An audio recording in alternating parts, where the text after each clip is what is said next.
नमस्कार दोस्तों, हमारी आज की कहानी का नाम है फर्ज। अरे वाह, कढ़ी चावल और आलू गोभी की सब्जी, रोटी और सलाद। आज तो खाने का मज़ा ही आ जाएगा। प्रिया मेरी पसंद का कितना ख्याल रखती है। रवि ने जैसे ही टिफ़िन खोला, अपनी पसंद का खाना देखकर खुश हो गया। कढ़ी चावल तो रवि की जान है। फिर प्रिया कढ़ी चावल बनाती भी इतने स्वादिष्ट है कि हाथ रुकता ही नहीं। जल्दी जल्दी खाना खाकर रवि वापस अपने काम पर लग गया। शाम को घर लौटते समय उसने प्रिया को फ़ोन किया। थैंक यू प्रिया, मेरी पसंद का इतना ख्याल रखने के लिए। लेकिन एक बात बताओ, तुमने इतनी सुबह कढ़ी चावल कैसे बनाए? कढ़ी बनाने में तो बहुत समय लगता है। रवि, कल आपने कितने मन से कहा था कि अगले दिन कढ़ी चावल बनाना। मुझे पता है कि आपको कढ़ी चावल कितने पसंद हैं। जिस दिन आपका मन कढ़ी चावल खाने का कर रहा हो, उस दिन आप कुछ और ठीक से नहीं खाते। लेकिन रात में अचानक गीता दीदी का फ़ोन आ गया, तो आपको उनके बेटे को छोड़ने उसके हॉस्टल जाना पड़ा। अब आपको टिफ़िन तो देना ही था, क्योंकि आपको बाहर का खाना पसंद नहीं। इसलिए मैंने सोचा कढ़ी का सब सामान तो घर में ही है, तो क्यों ना थोड़ा जल्दी उठकर कढ़ी चावल ही बना दूं। तो बस आपकी पसंद का टिफ़िन तैयार कर दिया। प्रिया की बात सुनकर रवि को लगा कि उसकी पत्नी उसका कितना ध्यान रखती है। और एक वो है जो अपने काम के चक्कर में उसकी पसंद नापसंद को भूल जाता है। जो थोड़ा बहुत समय मिलता है, उसमें मम्मी पापा और दीदी अपने किसी न किसी काम में लगा देते हैं। मैं प्रिया को बिल्कुल समय नहीं दे पाता। रवि की बहन उसी शहर में रहती है और उसका बेटा हॉस्टल में पढ़ता है। तो जब भी उसके बेटे को घर आना हो या वापस हॉस्टल जाना हो या कोई सामान भेजना हो, हर काम के लिए रवि से ही कहा जाता है। उसकी माँ को भी रवि के दुकान के काम से ज़्यादा बेटी का काम महत्वपूर्ण लगता है। अब रवि जाता है तो बहन ये भी नहीं सोचती कि रवि खाना कहाँ खाएगा, जबकि सबको पता है कि बाहर के खाने से रवि को पेट दर्द हो जाता है। लेकिन प्रिया हमेशा रवि को टिफ़िन बना कर देती है। आज उसने रवि की पसंद का खाना बना कर रखा। थोड़ा मुश्किल ज़रूर था इतनी जल्दी कढ़ी बनाना, लेकिन पति की पसंद के लिए प्रिया सुबह जल्दी उठ गई। अगले दिन रवि दुकान से थोड़ा जल्दी घर आ गया और प्रिया से बोला, प्रिया, आज केवल मम्मी पापा और बच्चों का खाना बना कर रख दो और तैयार हो जाओ। तुम और मैं बाहर चल रहे हैं। रवि, ये सब क्या है? बहू बाहर जाएगी तो हमें और बच्चों को खाना कौन देगा? मम्मी, प्रिया सारे दिन हम सबकी पसंद का ख्याल रखती है, तो क्या हमें उसकी पसंद का ख्याल नहीं रखना चाहिए? कितने दिन हो जाते हैं वो कहीं नहीं जाती, तो क्या मैं एक दिन उसे घुमा कर नहीं ला सकता? ये तो बहू का फर्ज है। वो घर नहीं संभालेगी तो कौन संभालेगा? मम्मी, फ़र्ज की बात ना करो तो अच्छा ही है। फ़र्ज तो दीदी का भी है। जब देखो मुझे अपने कामों के लिए बुला लेती हैं। लेकिन कभी सोचा है कि उनका भाई खाना कहाँ खाएगा? क्या वो अपने बेटे को खाना बनाकर नहीं देती? मैं उनके लिए अपने फ़र्ज नहीं भूलता, तो मेरी पत्नी की पसंद का ख्याल रखना मेरा फ़र्ज है।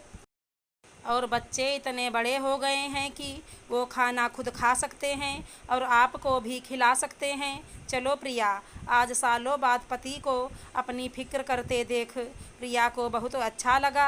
उसने फटाफट सबका खाना बनाकर रखा और रवि के साथ घर से बाहर निकल गई अपनी पसंद की ज़िंदगी जीने।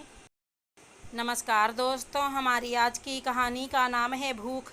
बहू, 2 थाली परोस कर दे दो, मानवी के कमरे में रखाऊं। मेहमान आ जाएंगे तो फिर फुर्सत नहीं मिलेगी सांस लेने की भी। जी माँ, कहते हुए अवनी ने 2 थाली परोस दिया। आज ससुर जी के 75वें जन्मदिन की खुशी में कुछ रिश्तेदारों को भोज के लिए बुलाया गया था। साथ में आज घर की बहू अवनी की पहली रसोई भी थी। अवनी ने घर के काम में मदद करने वाली शीला और महाराज जी के साथ मिलकर कितना कुछ बनाया था।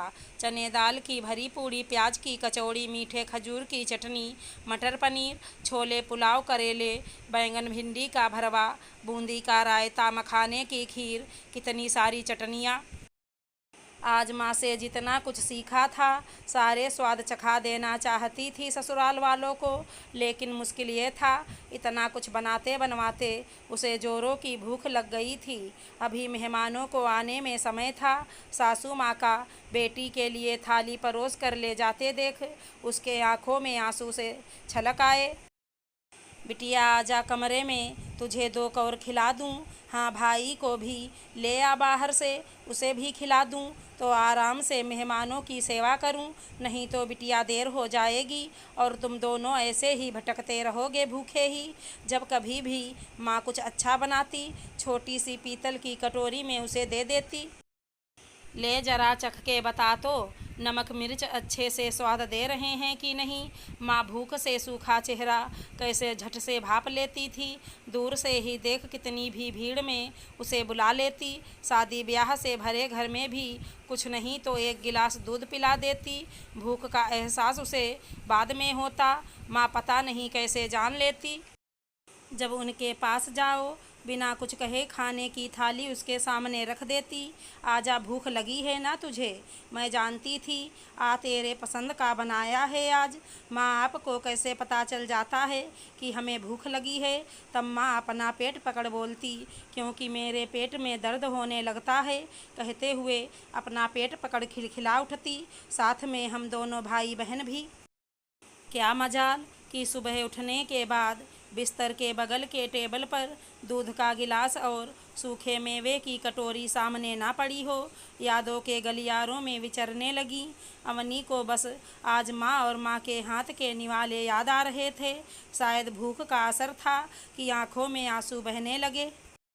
बिटिया उठो तो जाओ कमरे में, कुछ खाकर आ जाओ। मेहमान आ गए तो देर रात तक फुर्सत ना मिलेगी।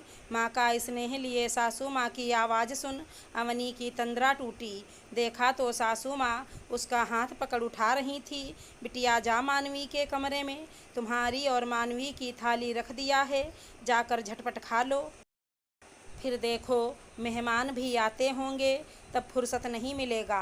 तुम्हारी माँ ने मुझे बताया था कि तुम्हें भूख बर्दाश्त नहीं होती। जाओ जल्दी से कुछ खा लो बेटा। सासू माँ की बात सुन अवनी की आंखों में आंसू बहने लगे। सच यहाँ और वहाँ में कहाँ कुछ बदला। माँ के आंचल का छाव वहाँ भी था और यहाँ भी है, बस घर ही तो बदला है। उसकी आंखों में आंसू देख कमला जी घबरा सी गईं। आंखों को अपने आंचल से पोंछते हुए बोली, माँ की याद आ रही है ना, भूख भी लगी है। तेरा मुरझाया चेहरा देख कर समझ गई मैं।